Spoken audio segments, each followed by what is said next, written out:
Então, vamos lá. Custo e estatísticas dos acidentes de trabalho. Como nós comentamos nas aulas anteriores, a engenharia de segurança, ela trabalha muito a questão de vocês, você ter o incidente, avaliar o incidente, ver qual foi o dano, em termos nacionais, e daí aplicar as normas de segurança. Então, elas são constantemente editadas. Nós vamos fazer uma referência, então, do custo do acidente e como é feito a estatística dos acidentes, porque daí o INSS, então, vai fazer esse levante sobre esses acidentes ocorridos, então, posteriormente, vai editar possíveis normas. Lembra que eu comentei com o caso lá de Brumadinho, que saiu uma nota específica que agora tem alguns quesitos técnicos, a serem observados no tocante à segurança de barragens. Então, o fato ocorrido, que ocorreu, o incidente, fez observar e fez gerar um efeito de prevenção específico para barragens. Então, é isso que nós vamos abordar na aula de hoje. É, só só para fazer uma nota, antes que eu esqueça, a aula passada eu disse para vocês que quando você tem dias, ocorre o acidente em que a pessoa precisa receber atendimento, é um acidente de trabalho. Aí nós vamos ter acidente de trabalho, que se chama, ou doença de trabalho, não importa, todos eles são acidentes de trabalho. É, a questão é que eu disse para vocês que o empregador pagaria o primeiro mês, tem custo para o empregador, porque o empregador pagaria o primeiro mês, e posteriormente o INSS. Na verdade, o empregador paga os 15 primeiros dias, não o primeiro mês, e depois disso o INSS paga. Uma correçãozinha só, é 15 dias, não 30 dias, que a empresa paga o afastamento do funcionário em caso de acidente. Tá bom? Outro informe é o seguinte: algumas pessoas me questionaram sobre o quiz ou os exercícios. Eu vou postar hoje os exercícios do quiz, que é a atividade 1, e a atividade 2 eu vou mostrar, vai estar postado lá no Google Class, mas eu vou colocar, vai ser uma atividade que eu vou mostrar o exercício no final desta aula. Então, nós vamos fazer um exercício semelhante e vai ficar de tarefa dois outros exercícios para vocês concluírem lá no Google Class. Tudo bem? Então, vamos para a aula de hoje. Então, causas de acidente de trabalho.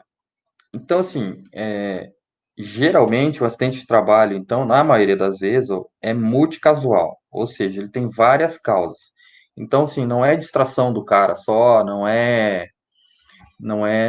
vocês vão ver que não é só o psicológico, não é só o descuido, não é só o ambiente. Então, nós vamos ter dois fatores que combinam. O primeiro deles é falha humana, que nós vamos abordar quais são os principais, e o segundo deles são relacionados aos fatores ambientais, ou seja, o ambiente seu não está colaborando para que seja seguro. É, a gente vai ter uns videozinhos aí que a gente vai comentar, e vocês vão ver casos clássicos. A própria foto aí espelha um fato que é bem possível de acidente. O cara está fazendo uma solda aqui, tá faísca com uma folha de papel protegendo o rosto para não queimar. Tipo assim, se pegar fogo no papel, queima mais que a faísca. Mas enfim, essa é a ideia. Então, falhas humanas. Então, o que são elencados em termos de falhas humanas e você, na qualidade de engenheiro responsável por um determinado setor na sua empresa, seja da parte de energia, seja na parte de agricultura, você deve observar.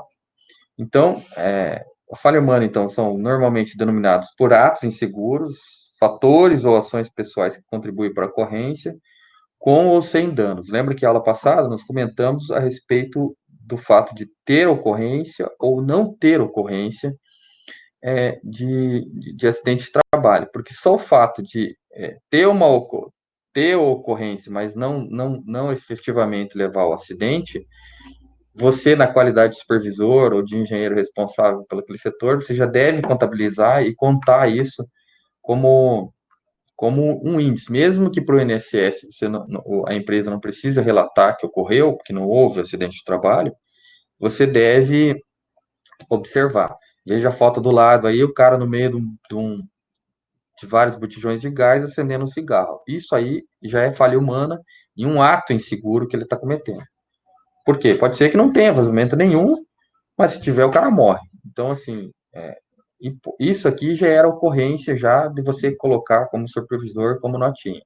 Na foto abaixo, a mesma coisa. Não tem cinto de segurança, não tem armadura nenhuma para você levantar numa escada uma geladeira com quatro com a boca abaixo. Então, se você pensar que o cara aqui pode desmaiar, pode desfalecer, o cara lá de cima não vai conseguir segurar, mata todo mundo que está lá embaixo. Ou se não matar, dá um acidente bem grave e o pessoal vai ser afastado e vocês vão ver que vai contabilizar lá na nossa taxa de frequência e grau de gravidade do acidente. Então, assim, o ato por si só já deve ser contabilizado. Então, o que nós vamos contabilizar e avaliar como ato inseguro na parte de segurança? Então, são todas as ações decorrentes da execução de tarefas de forma contrária às normas de segurança. Ou seja, esses dois casos aqui estão na foto aqui são casos clássicos de falta norma contrária à segurança.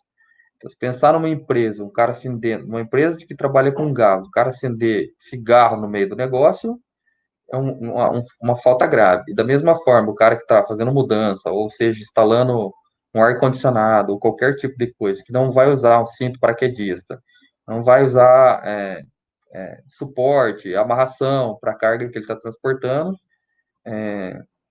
também são considerados atos inseguros.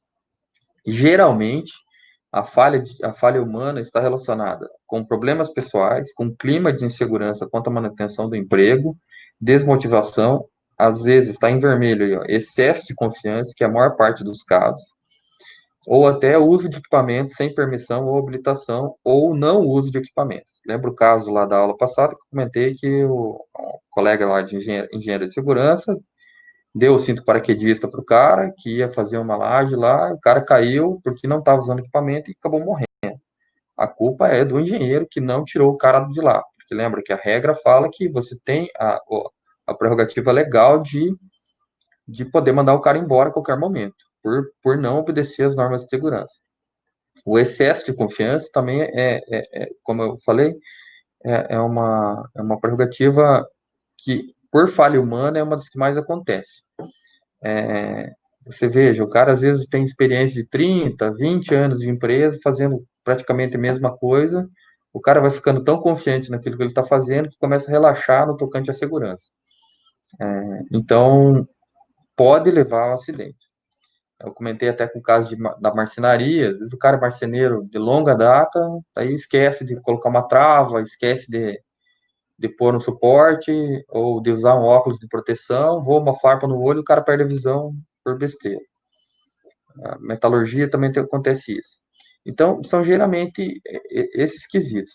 Mas, além disso, você tem problemas pessoais que podem estar envolvidos. Às vezes, o cara está com problema pessoal sério, vamos supor, o cara separou da esposa, está com problema de saúde a família, com pai, mãe, então o cara fica disperso. Então, o que acontece nesse quesito? Você, na qualidade de responsável pela sobrevivência do cidadão que está trabalhando sob sua responsabilidade, observado que você vê o cara tá meio desligado e o trabalho do cara envolve algum tipo de risco, qualquer que seja ele, cabe você a tentar pegar esse tipo de situação e retirar o cara do trabalho. Então, é evidente que, por exemplo, se o cara trabalha numa secretaria, vamos pensar aqui na universidade, trabalha na secretaria acadêmica, o trabalho dele é ficar sentado no computador, ele está meio disperso, você pode até, eu acho que até por questão humanitária, sei lá, perguntar se está tudo bem, se ele precisa de ajuda, alguma coisa, mas não há necessidade de romper o trabalho. Agora o cara trabalha fazendo buraco, fossa. Se o cara está disperso, você vai mandar o cara entrar lá embaixo do buraco de terra, sabendo que ele vai estar desligado. Então você coartação do cara para evitar qualquer tipo de dano. Então, falha humana, então, geralmente relacionados com problemas pessoais, desmotivação, excesso de confiança, não uso de equipamentos, como no caso da foto ali, se ele tivesse, ó, ele tá no andar superior, quebrando uma laje, para uma reforma ou para qualquer tipo de coisa. Então, o fato dele não estar usando o cinto paraquedista, aí ele caiu. Porque se ele tivesse, ele ia estar ancorado possivelmente ali na viga, ele ia cair, ele ia ficar pendurado lá, mas não ia cair e se machucar. Falta de treinamento também é uma questão aí que está avaliada, porque você não quebra o piso que você está se você está pesando, evidentemente, né? Então, por mais que seja óbvio, acontece muito esse tipo de coisa.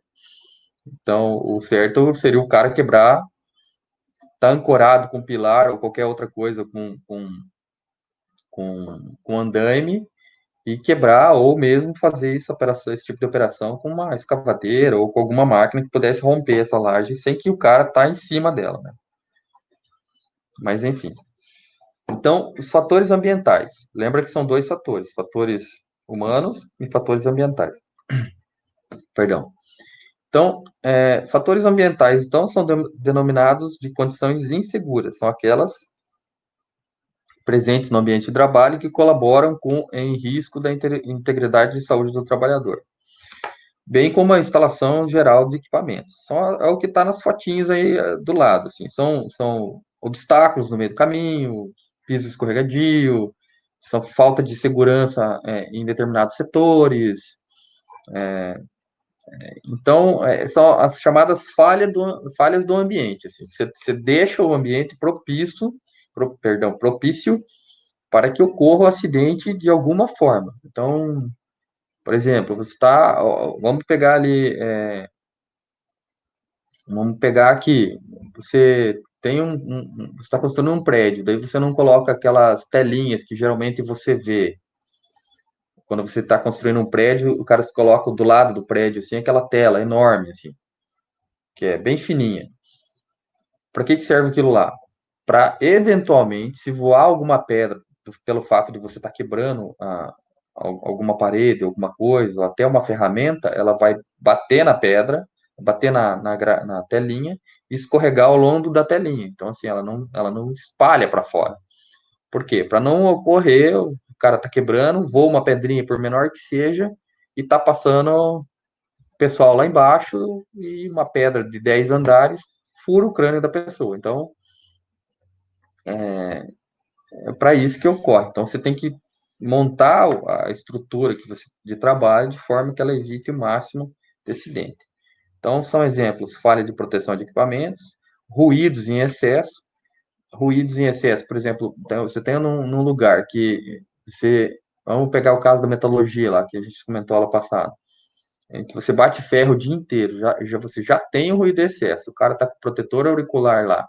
Então, se você começa a colocar ainda, além disso, obstáculos para o cara vencer, para não ter que se acidentar, a chance de dar um problema é altíssima, porque não tem como você gritar, porque o barulho já está alto, não tem, por exemplo, como alguém, por mais que esteja vendo que pode dar algum problema, gritar, ó, cuidado, entende? Então, nessas situações, você tem que eliminar. Se você não consegue eliminar um, você tem que eliminar o outro, que é obstáculos. Outra questão é desorganização. Ajuda muito, tá em vermelho aí, porque é um dos principais fatores. Você pega numa empresa de carga, a gente já vai ver um vídeo ali. Você tem uma desorganização no ambiente, ou você não tem uma área onde pedestre possa circular, e você tem trânsito de carga junto, a chance de dar um problema é altíssima, de dar o acidente de trabalho é alta. Então, sim, a falha do ambiente você está armando a situação para que ocorra o acidente, seja por ações humanas, ou seja pelo próprio ambiente por si só, né? Então, falta de o não fornecimento de equipamentos, que é o caso do colega ali embaixo que acabou de cair da laje, é um problema. Falta de orientação, que também era o caso do colega da laje, que não era para ele quebrar em cima da laje, a própria laje. Então, o vídeo aqui vai mostrar uma falta de desorganização. Você é um cara com uma empilhadeira que está andando num ambiente que é de carga e descarga, ele está com um monte de carga na frente, então ele não está vendo o que está correndo na frente dele. Ele está andando porque é um lugar de trânsito de carga, só que quem não deveria estar aí é o cara que está andando, porque você deveria ter, se fosse nesse setor aí, um lugar específico para trânsito de pedestre, onde o pessoal que trabalha com carga não ia ver. Além disso, faltou orientação da parte de segurança para o cara que está carregando a carga. Se você está andando para frente, você não pode obstruir tua própria visão com a própria carga que você está carregando. Então, você tem um limite de carga que você pode carregar, no caso da empilhadeira, para que não te obstrua, para tu ver o que está na frente. Por mais que vamos pensar que não era para o cidadão tá lá passeando no meio do lugar de transporte e carga. Eu não sei se vai passar esse meu vídeo aqui, mas é outro vídeo bem interessante aqui. Acho que não vai funcionar esse vídeo.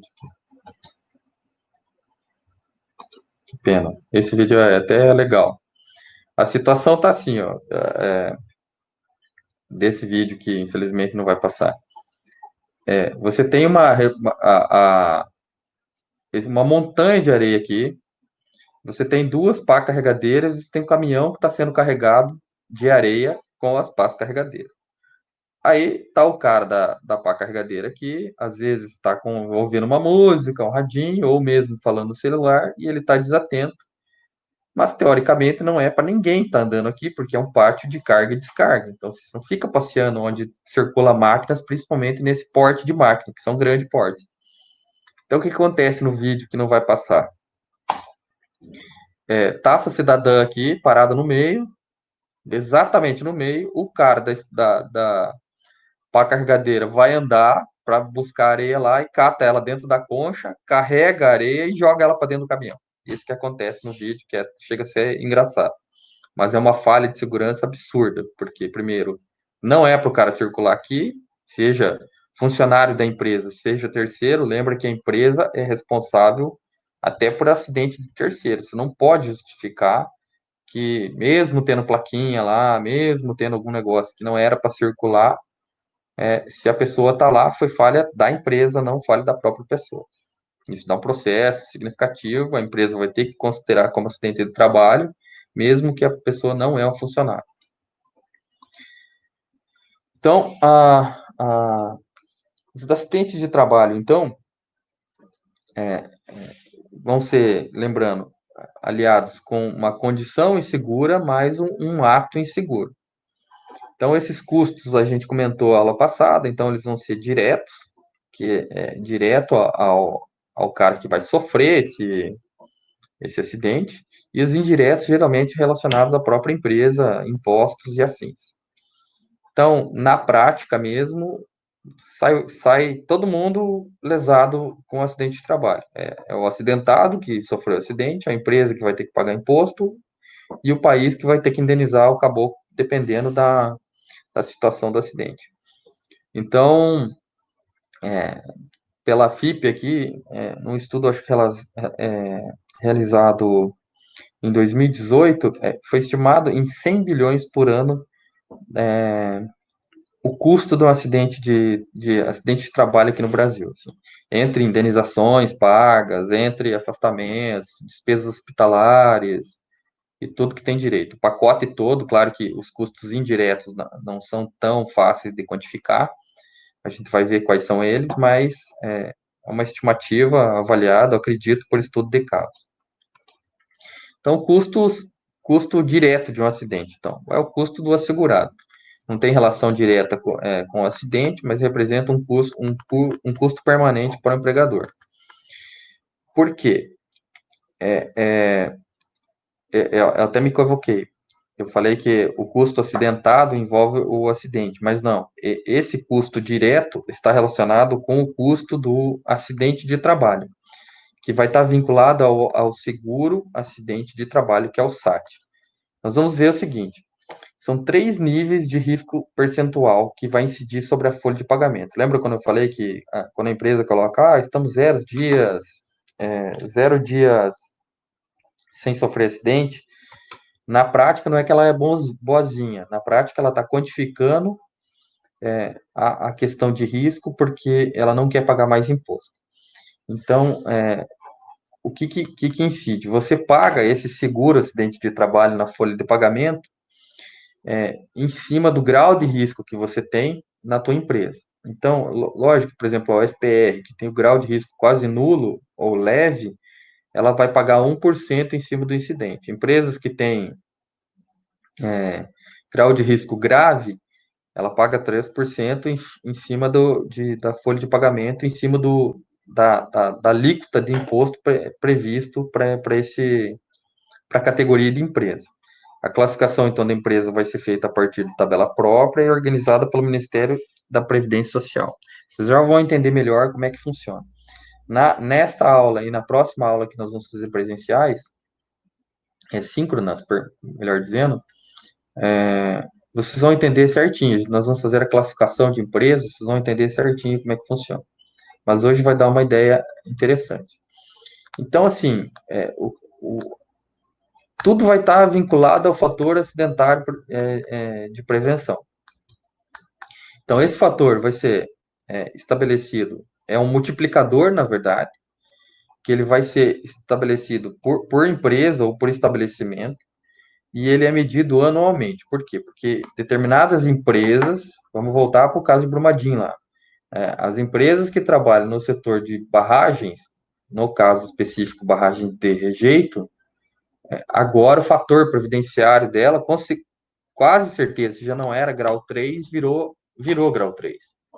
Por quê? Porque pela estatística ocorreram muitas mortes, então o risco de acidente de trabalho nesses casos mudou.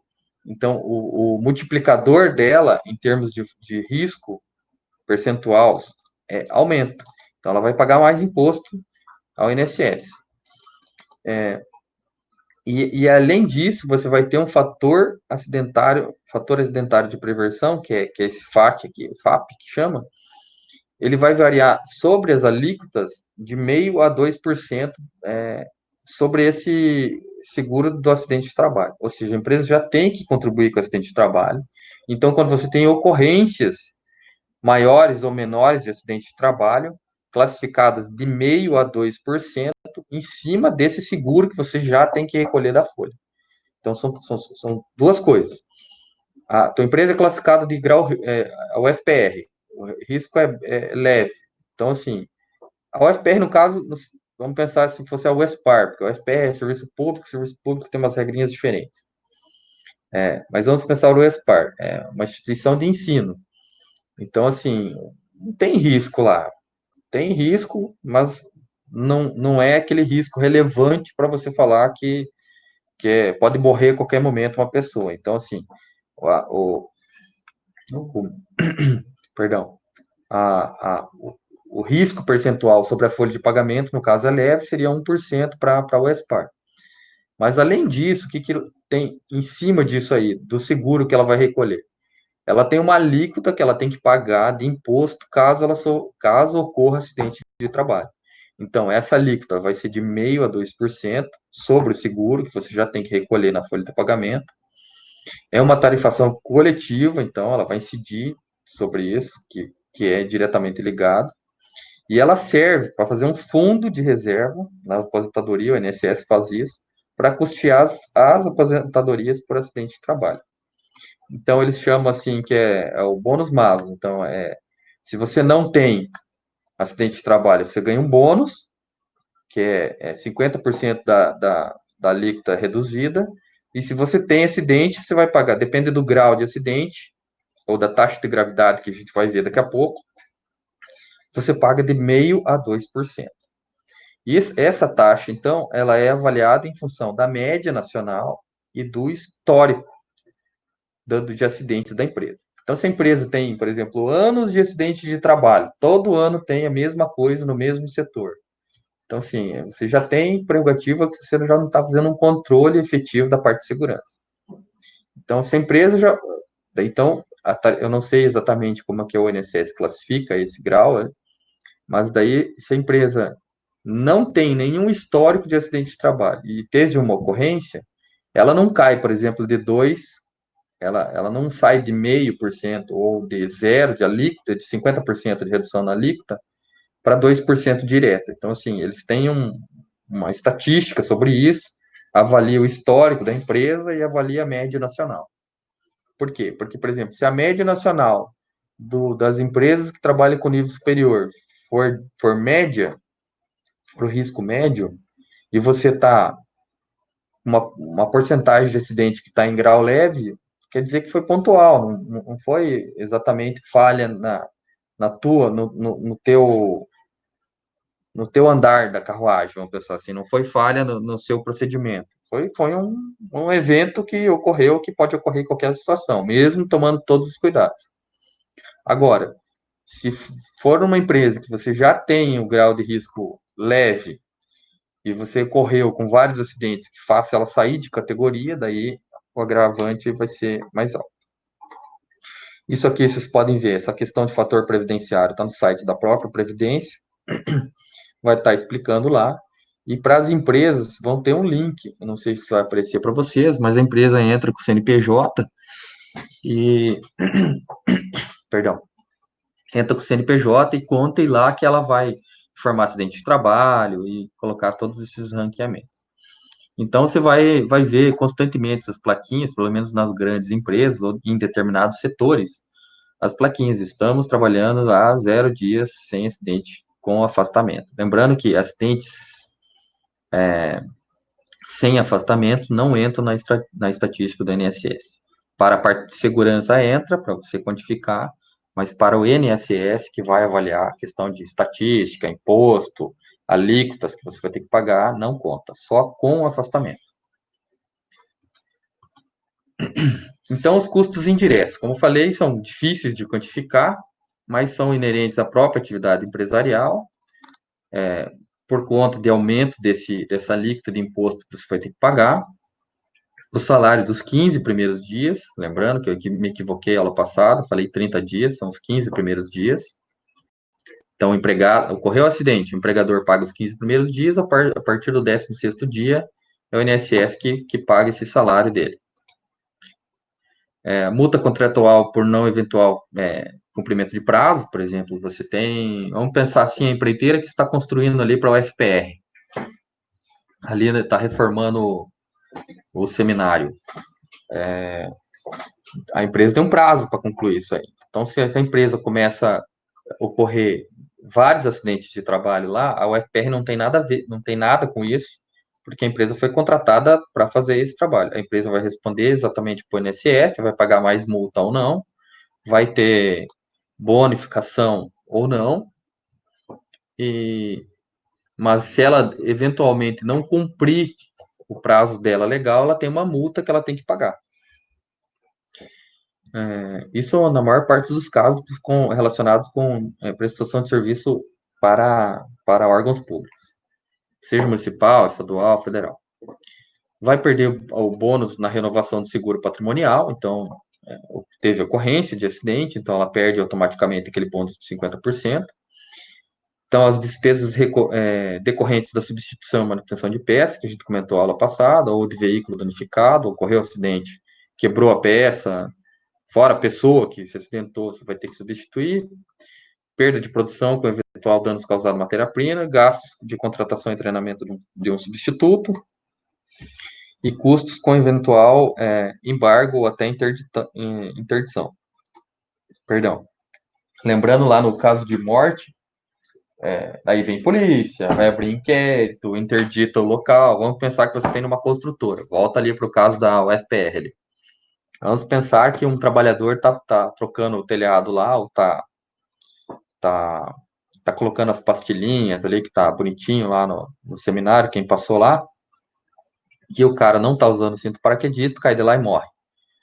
A polícia vai vir aqui, porque houve morte, vai abrir um inquérito policial, vai apurar quem são os responsáveis, mas predominantemente ela vai interditar o local do acidente, até que se apure. Vai chamar o CREA para saber se o cara tá, os procedimentos e a base legal da engenharia estava toda certa, mas vai predominantemente interditar o local da obra até que se solucione. Isso não vai ser rápido, isso vai demorar facinho aí 1 mês, 2.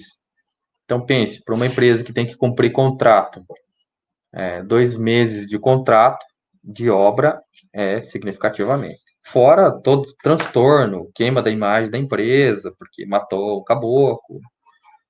Por mais que ela não tenha responsabilidade, porque o cara foi negligente, ela tem, perdão, deixa eu corrigir a frase. Por mais que ela tenha informado, dado treinamento e dado o EPI e ele não quis usar por conta própria e ele morreu, é de responsabilidade da empresa cuidar. Horas extras e etc. Então, nós vamos entrar em estatística efetivamente aqui de trabalho agora. Então, como que se quantifica os riscos, então, de estatística e as causas de estatísticas predominantes a gente já avaliou. Agora nós vamos entrar na estatística por si só. Como, então, que o INSS faz avaliação para tirar ou taxar alguma empresa em função de acidente? Vou tomar uma aguinha aqui, rapidinho.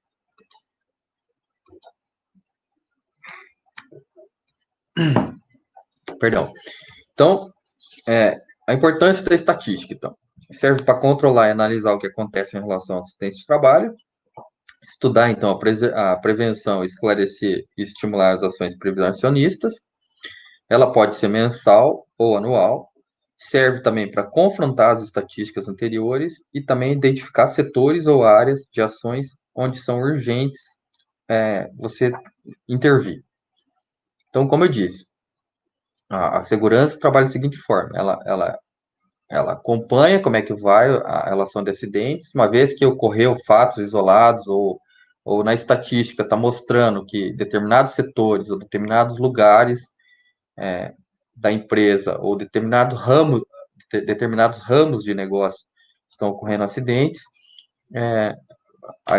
você ou edita a norma ou enrijece as normas existentes e faz esse tipo de controle. Então, as estatísticas, então, elas vão levar em consideração o número total de acidentes de trabalhos ocorridos.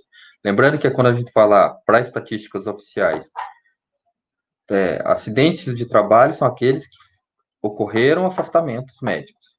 Lembra? Se o cara furar ou torcer o pé, mas daqui a pouco ele já está bom, é uma ocorrência para você quantificar a parte de acidente, mas não entra nos dados oficiais porque ele passa um tempinho lá, mas já volta a trabalhar. Ele deve ser avaliado por setor ou por atividade, deve envolver a parte do corpo atingida, porque uma coisa é o cara, lembra? Uma coisa é o cara correr um acidente de trabalho, daí ele perdeu a visão, é o olho. Outra coisa, ele quebrou o pé. Então, são os dois casos. Teve afastamento, só que um vai ser permanente, pode ser permanente, pode não, e o outro não, porque o cara passa um tempo fora, lá afastado, por causa do pé quebrado, mas ele consegue voltar teoricamente normal.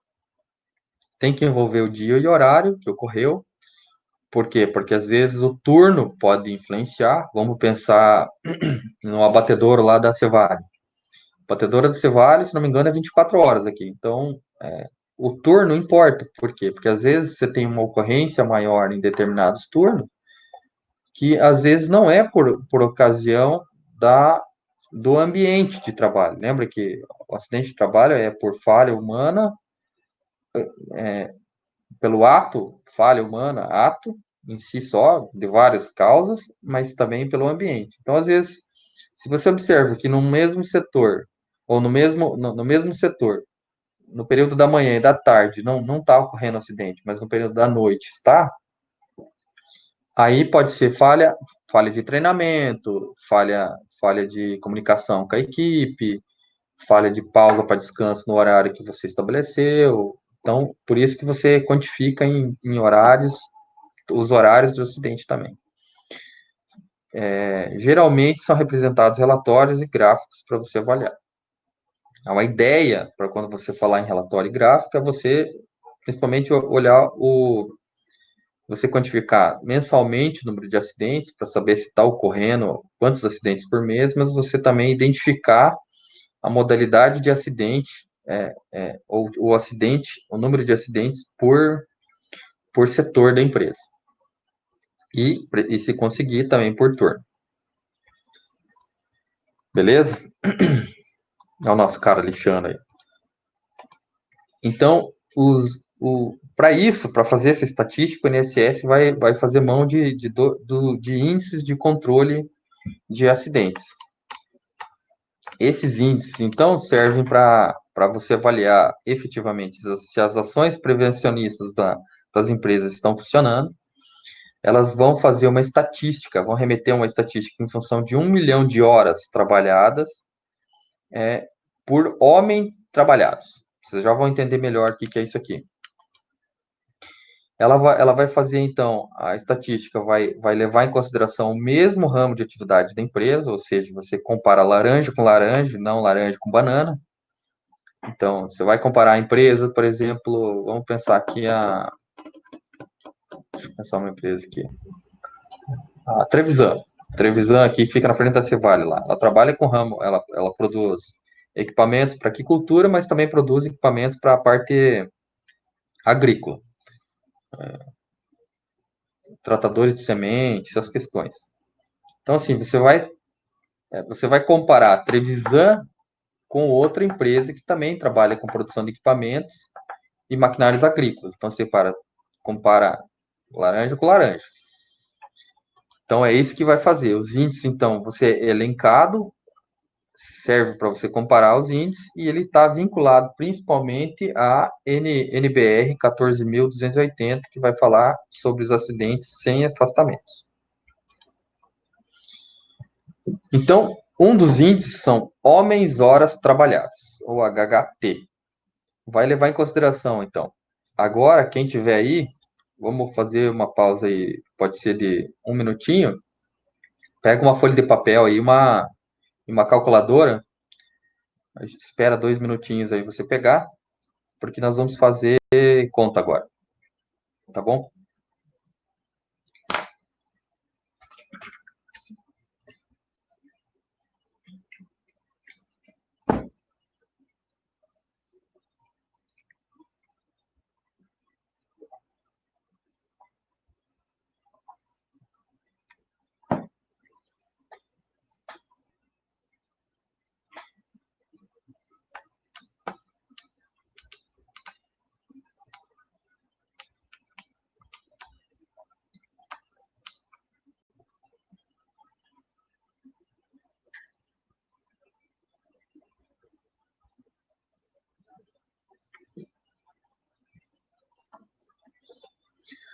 Tá, vamos lá então. Então, homens horas trabalhadas. Ele vai avaliar, então, o total de trabalhadores empregados. Então, para você fazer o cálculo de homens horas trabalhadas, nós vamos avaliar todos os fatores que estão aí elencados. Então, vamos avaliar o total de trabalhadores empregados, vamos quantificar o total de horas trabalhadas em dias úteis, lembrando.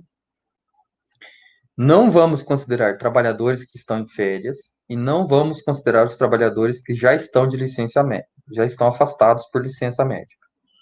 E vamos quantificar as horas extras. Então, o que é isso aí? Nós vamos catar uma empresa por mês. Vamos pensar o FPR aqui. Vamos pensar entre servidores públicos aqui, técnicos, professores, mais os terceirizados. Vamos pensar que nós temos aqui na UFPR 250 funcionários.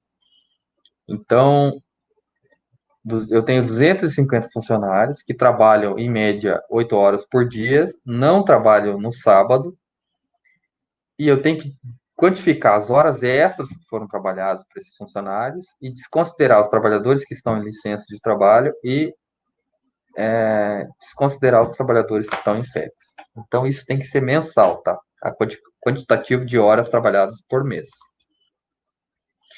Então, vamos a um exemplo. A empresa Estrela da Morte Limitada possui 255 empregados. A jornada de trabalho é de 8 horas dia, de segunda a sexta, e 4 horas aos sábados. Considerações: 4 empregados dos 255 estão de férias e 2 estão com licença médica durante o mês. E, além disso, foram quantificados que, pelo ponto eletrônico ou qualquer coisa que você queira quantificar, que foram realizadas 120 horas extras trabalhadas. Isso para o mês de março. Então, o que a gente tem que quantificar? O primeiro passo é calcular o total de horas trabalhadas no mês. Ou seja, eu tenho 255 funcionários, eu vou ter que desconsiderar 4 que estão em férias e vou ter que desconsiderar 2 que estão de licença médica. Então, para facilitar a conta, dá para você fazer o total de horas trabalhadas na empresa, com os 255 funcionários, para saber quantas horas mês que cada funcionário trabalha e multiplica pelo número de funcionários. Depois eu tiro esses 6 funcionários aqui, que estão 2 afastados e 4 de férias, e depois eu somo ainda as horas extras. Beleza? Então, deixa eu ver se eu compartilho minha tela aqui para o Excel. Então, o primeiro passo, deixa eu colocar aqui.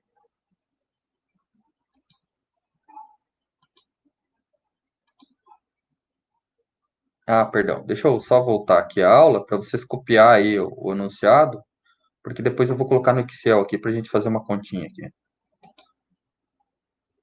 Opa, fiz besteira.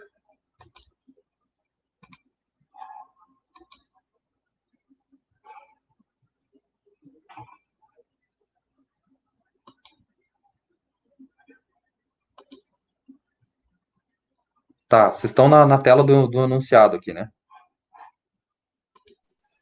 Sim.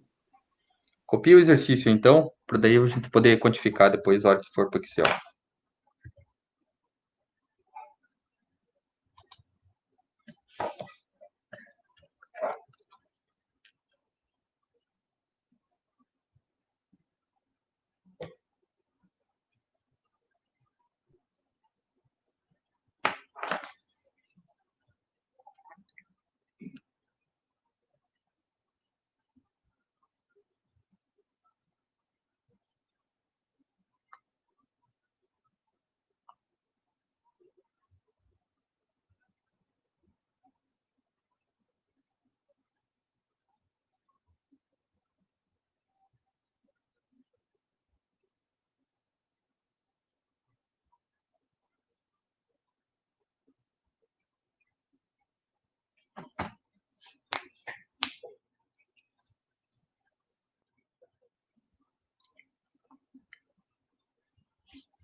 Pronto, pessoal?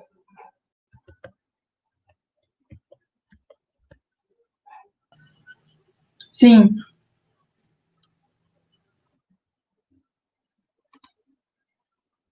Então, eu vou compartilhar minha tela aqui do Excel. Então, nós vamos calcular.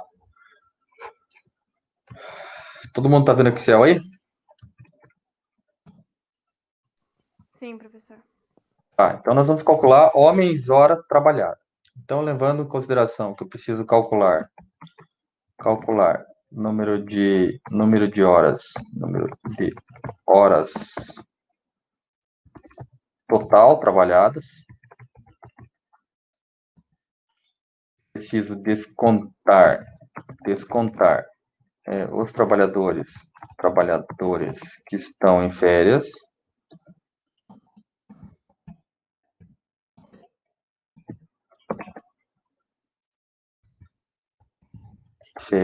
Descontar os trabalhadores afastados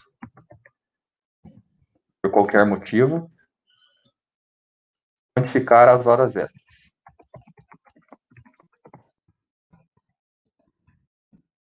Então, beleza. Então, vamos lá. Então, o primeiro passo é número de trabalhadores. Número de trabalhadores. No caso da nossa estrela da morte, SA, número de trabalhadores são 255 funcionários.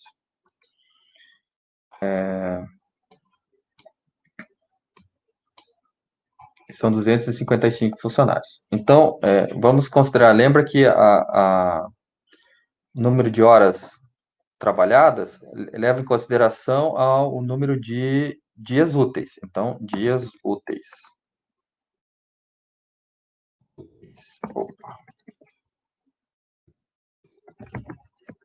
Dias úteis. Em março, então, considerando que foi para o mês de março, né? Estou com o notebook que eu não sei os teclados aqui, certo? Março. Março, quantos dias úteis tem em março? Acho que esse ano, se não me engano, ou é 21 ou é 22. Alguém conta aí, por favor? Mas eu acho que é... Acho que é 22. A média é 22. Tá, 22. Então, são 22 dias. Então, primeiro passo, então vamos calcular total de horas trabalhadas. Total de horas trabalhadas. Não, vamos colocar, então, dias para facilitar o entendimento aqui. Então, horas trabalhadas na semana, horas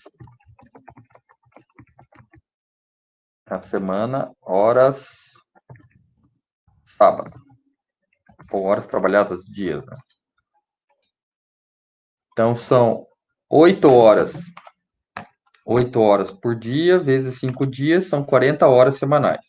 Positivo? Por trabalhador. Mais 4 horas no final de semana, por trabalhador. Beleza? Então, total de horas por trabalhador, por semana,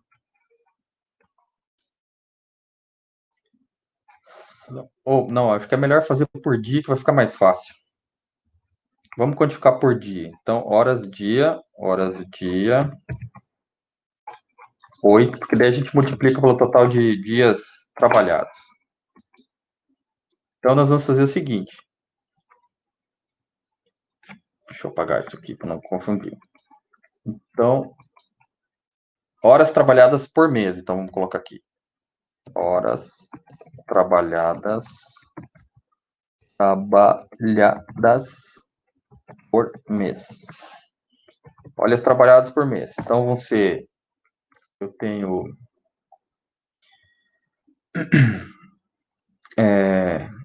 Eu tenho que contar quantos sábados também tem. Mas primeiro, horas trabalhadas por mês, eu vou ter 22 dias vezes 8 horas por dia. Beleza?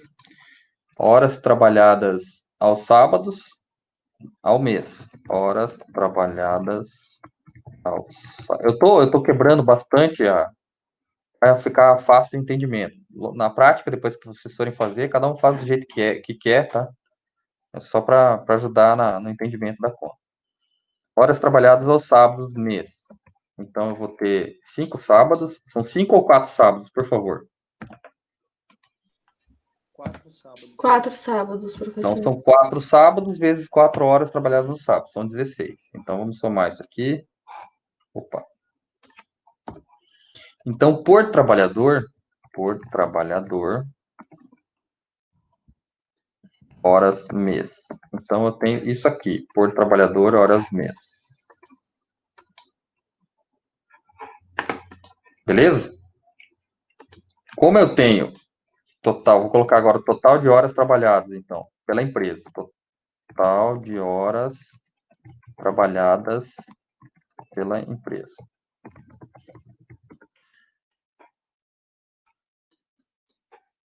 Então, eu tenho, por trabalhador, 192 horas vezes 255 funcionários. Beleza, eu tenho um total de 48.960 horas trabalhadas pela empresa. Só que agora eu preciso desconsiderar os trabalhadores que estão afastados e os trabalhadores que estão de férias. Então, número de afastamentos. Vou colocar como geral, tá? Mas daí, se você quiser, depois pode separar. Número de trabalhadores afastados. Então, eu vou ter 6 trabalhadores afastados, vezes o total de horas que eles trabalham semanalmente, que é 192 horas, teoricamente, por trabalhador. Então, eu vou ter 48.960, que seria que a empresa operando normalmente, menos esses caras que estão afastados. Então, eu tenho 47.808 horas trabalhadas por mês. Só que agora eu tenho que quantificar ainda as horas extras. Horas extras. São 120. Então, o meu total de horas trabalhadas para o mês de março, homens, hora trabalhada para março. Poxa vida, março. É de 47 mil. Deixa eu colocar. 47.980. Beleza? Alguma dúvida aí nesse quesito? Lembrando, calcula. Cada um pode ter uma metodologia própria. Tem gente que faz de um jeito, tem gente que faz de outro. Mas para facilitar o entendimento, calcular o número de horas total trabalhadas pela empresa, para todos os trabalhadores, desconta os trabalhadores que estão em férias, desconta as horas dos trabalhadores que estão afastados, quantifica as horas extras e acabou. Beleza? Alguma dúvida, pessoal? Não, professor. É bem simples, né? Então, vamos voltar agora, porque a gente vai ver um outro índice agora que chama-se taxa de frequência. Nós vamos ver outros dois índices agora que levam em consideração a taxa de frequência e a taxa de gravidade do acidente. Então, vamos voltar para a aula.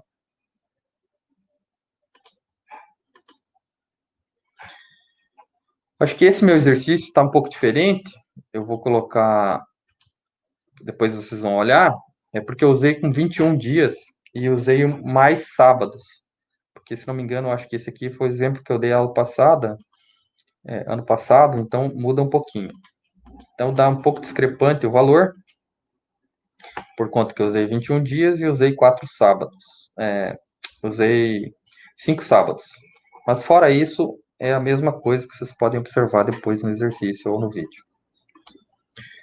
Então, os outros dois índices que a gente vai avaliar é a taxa de frequência de ocorrência de acidente, ou também chamado coeficiente de frequência. Ele vai, então, fazer o quê? Ele é um número que indica o número de acidentes com afastamento que podem ocorrer a cada 1 milhão de horas trabalhadas. Ou seja, o INSS vai fazer uma previsão para cada 1 milhão de horas trabalhadas em função do homens horas trabalhadas que você tem na sua empresa.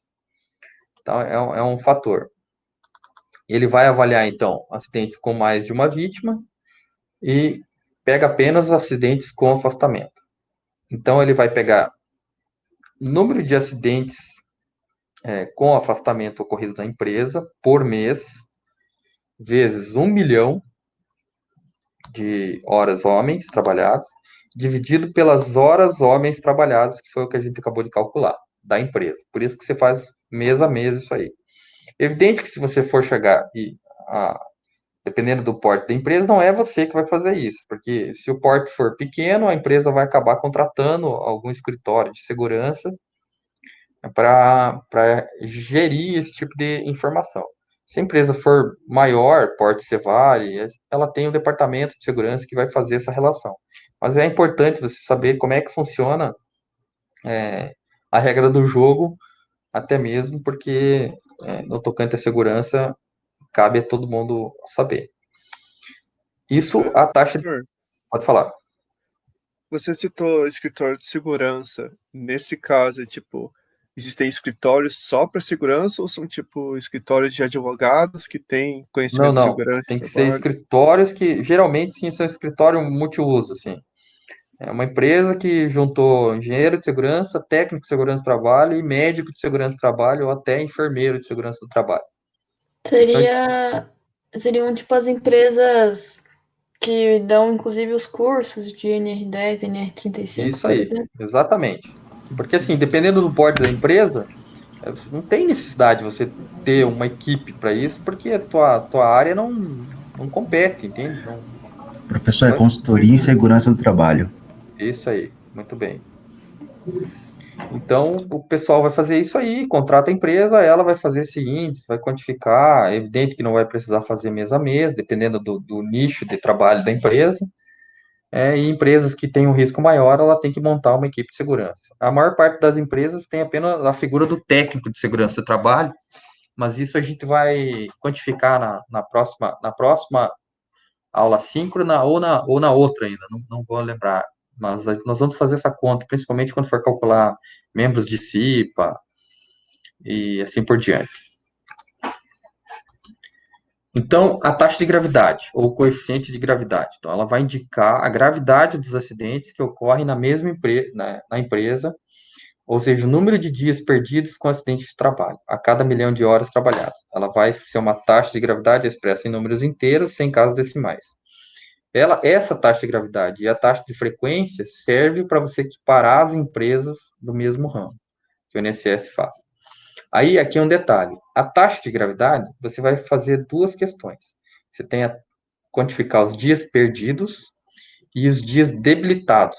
É praticamente a mesma coisa que taxa de frequência, só que ela vai ter um multiplicador, porque a taxa de frequência ela vai avaliar o número de ocorrências de acidente, com afastamento. A taxa de gravidade vai avaliar a gravidade do fato em si.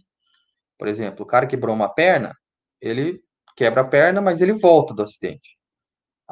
O cara perdeu o olho, ele pode até voltar a trabalhar, mas ele perdeu o olho definitivamente.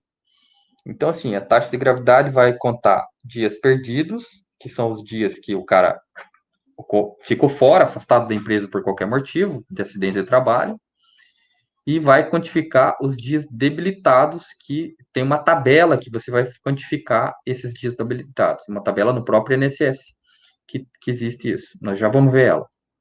Lembrando o seguinte, vamos pensar o seguinte caso. O cara tá, uma zeladora aqui da UFPR está trabalhando aqui na limpeza, eu estou no bloco 4, no último andar aqui.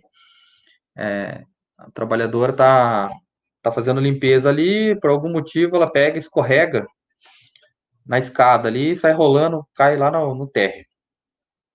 Quebra a perna. Melhor, quebra o joelho. Quebrou o joelho. Aí, primeiro caso que você vai quantificar é que a empresa vai ter que avaliar porque ela teve dias perdidos. Só que dela fica afastada um período, mais que 30 dias, e no final das contas ela vai ter que colocar pino no joelho. E ela perdeu a mobilidade do joelho. Ou seja, ela pode voltar ao trabalho, mas agora já não anda, não corre, porque ela tá com os parafusos no joelho lá e então ela debilitou de alguma forma. Então, assim, quando eu tenho esses casos que eu tenho um acidente e o acidente evolui para uma perda de mobilidade ou qualquer dano causado permanente, que não vai ter como voltar ao que era, eu desconsidero os dias perdidos da pessoa e quantifico os dias debilitados. Tá aí, ó. Quando se computa os dias debilitados, não se computa os dias perdidos do mesmo acidente. Não sei se ficou claro. Beleza? Nós vamos fazer uma continha, já vai ficar fácil de entender. Então, a tabela do INSS, para os dias debilitados, ela faz um quantificativo de, assim, quanto de horas trabalhadas que o trabalhador, pelo fato de ter sofrido a debilidade, deixaria de produzir para a empresa. Então, ele faz mais ou menos um quantitativo, assim. Então, por exemplo, vamos pensar no Lula lá, ó. Perda de qualquer outro quirodático, dedo, qualquer dedo. O Lula perdeu o dedinho, né? Não me lembro qual mão. Então, assim, antigamente, pelo fato dele ter perdido o dedinho, ele se aposentou integralmente pelo INSS. Recebe até hoje 3.000 e poucos reais porque ele foi aposentado, porque ele perdeu o dedo.